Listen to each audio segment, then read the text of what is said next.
El vestíbulo de la vagina se caracteriza porque en esa zona están las aberturas de distintas estructuras o distintos conductos. Partimos desde anterior hacia posterior mencionando que está el orificio externo de la uretra, está el orificio vaginal y además vamos a encontrar los orificios que son las desembocaduras de los conductos propios de la glándula parauretral y de la glándula vestibular mayor. Por lo tanto, en esta zona anatómica están todas las aberturas de estructuras que les acabo de mencionar y esa zona comprendida entre los labios menores es el vestíbulo de la vagina. Por lo tanto, vestíbulo de la vagina no es lo mismo ni tampoco es sinónimo de la vagina y que cuando hablamos de hendidura vulvar incluye todas las estructuras que están entre medio de los labios mayores. Por lo tanto, si yo les digo, ¿dónde están localizados los labios menores? ¿Calza con decir que está en la hendidura vulvar? Sí. Sí. Si yo les menciono dónde está la vagina, ¿qué es lo que sería más correcto de mencionar? ¿Que está en la hendidura o en el vestíbulo? En el vestíbulo. Esa es la diferencia anatómica que sigue. Bien. ¿Cómo? Estaría dentro de la zona de la hendidura, pero no es parte del vestíbulo, porque está por arriba y de hecho, aquí viene otro concepto interesante que es relevante de aclarar, porque eso también causó confusión cuando ustedes estaban marcando las distintas estructuras de la actividad. Una de las diferencias que tiene que ver con formaciones producto de la unión de los labios mayores y los labios menores es que cuando nosotros unimos los labios mayores, cuando se hace la unión o la convergencia por anterior, que está acá arriba, eso recibe el nombre de comisura. Y como está por anterior, comisura anterior. En la imagen, claro, lo que está más hacia superior en la imagen, de hecho está arriba de la capucha o prepucio, está acá. Ahí está la comisura anterior. Y hacia posterior, donde está este círculo, que de hecho es lo que yo marqué de manera importante porque acá nosotros siempre tenemos que encontrar un punto de referencia externo. ¿A qué me refiero con eso? Como nosotros visualmente no podemos observar de forma directa al centro tendinoso del perineo, tenemos que buscar una referencia visible y por eso es que vamos a hablar de la llamada comisura posterior, que en este caso es de los labios mayores. En la zona donde yo acabo de marcar con una X, nosotros estamos diciendo que en ese punto los labios mayores convergen, se unen en la zona posterior y como estamos hablando de un espacio anatómico entre vagina y el ano, en esa zona nosotros vamos a relacionar la ubicación del centro tendinoso del perineo. Pero, profe, ¿el centro tendinoso está por debajo de la comisura posterior o justo después de la comisura posterior? No, está encima. Porque acuérdense que aquí nosotros tenemos que hablar de planos de profundidad. Ajá, por La eso piel, está como así. en este caso, si nosotros tuviéramos esa misma imagen, nosotros tendríamos que decir que el centro tendinoso está en la sala que está al otro lado. Porque está en un plano de profundidad. Pero es Exacto. Es como que nosotros estamos diciendo que si tomamos a la mujer y la colocamos en un plano, en un corte de tipo sagital, sínfisis, coxis, pisopélvico, membrana perineal, si nosotros decimos que aquí está el centro tendinoso, en este punto, pero en la piel, ahí está la comisura posterior. Pero eso es piel. Por lo tanto, en ese punto de piel, que es la comisura posterior, si yo voy subiendo, me encuentro con que en el plano de profundidad está el centro tendinoso. Ahora, ¿qué pasa cuando nosotros hablamos de la convergencia o de la unión por anterior y por posterior, pero ahora de los labios menores? Que eso también es importante diferenciar.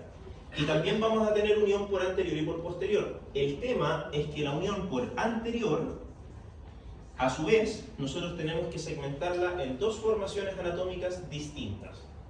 Para eso, nosotros tenemos que visualizar que, como los labios menores son pliegues cutáneos muy delgados, que no tienen vello y que se caracterizan justamente por eso, por ser pliegues cutáneos limpios, van a tener, si yo tomara por ejemplo un labio menor, voy a hacer esto.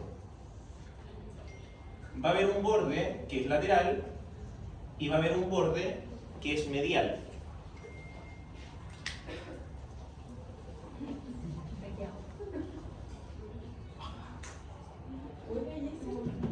Ya.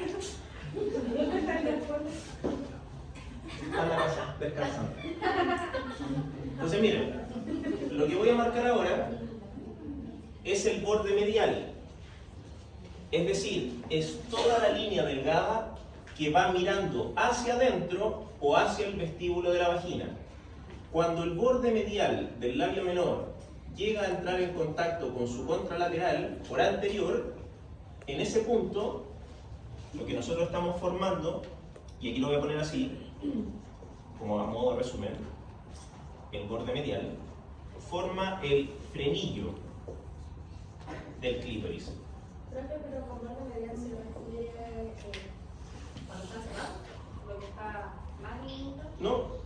No importa eso, porque cuando yo tengo, si yo tomo este labio, ¿cierto? Lo saco, de hecho lo voy a hacer al revés, como para visualizar el tema como de las partes.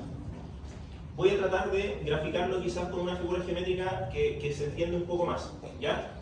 Si yo tomo el labio menor y la mujer ahora se pone de pie, posición anatómica, ustedes la están viendo de frente, vamos a asumir que esto está así. El labio menor está colgando hacia abajo, ¿sí? Ya. Voy a tener, y lo voy a marcar así, toda esta zona pasa a ser el borde medial. Es todo lo que va por dentro. Y lo que yo voy a marcar ahora con este otro color es el borde lateral, que sería esto. Por lo tanto, cuando hablamos de bordes, estamos hablando de todo lo que está mirando hacia adentro de ese pliegue, y el borde lateral es todo el borde que está mirando hacia afuera, pero es una misma estructura. Exacto, es como decir que tengo una cara interna y una cara externa. Cuando entonces el borde medial se conecta con su contralateral, se forma el frenillo del clítoris, que no es lo mismo que hablar del frenillo de los labios menores. Porque anatómicamente ese concepto no existe. Es frenillo del clítoris. Ojo con eso.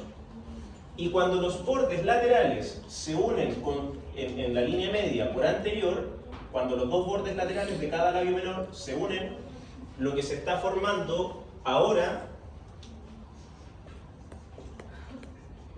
borde lateral, corresponde al prepucio del clítoris. Prepucio, capucha o capuchón, sí, ahí obviamente hay distintas variaciones, pero el prepucio del clítoris, que es esta cobertura cutánea que está relacionada a la zona del cuerpo y del glande del clítoris, estamos hablando justamente de la unión de los bordes laterales de los labios menores. Por lo tanto, acá no estamos hablando de frenillos de los labios menores, sino que hablamos de frenillo del clítoris y del prepucio del clítoris. Ahora, sí existe ese concepto anatómico o ese término anatómico si nosotros consideramos que los labios menores también se unen en la zona posterior. Y cuando estos se unen en la zona posterior, se está formando, sí, ahora sí, por posterior, el frenillo de los labios menores.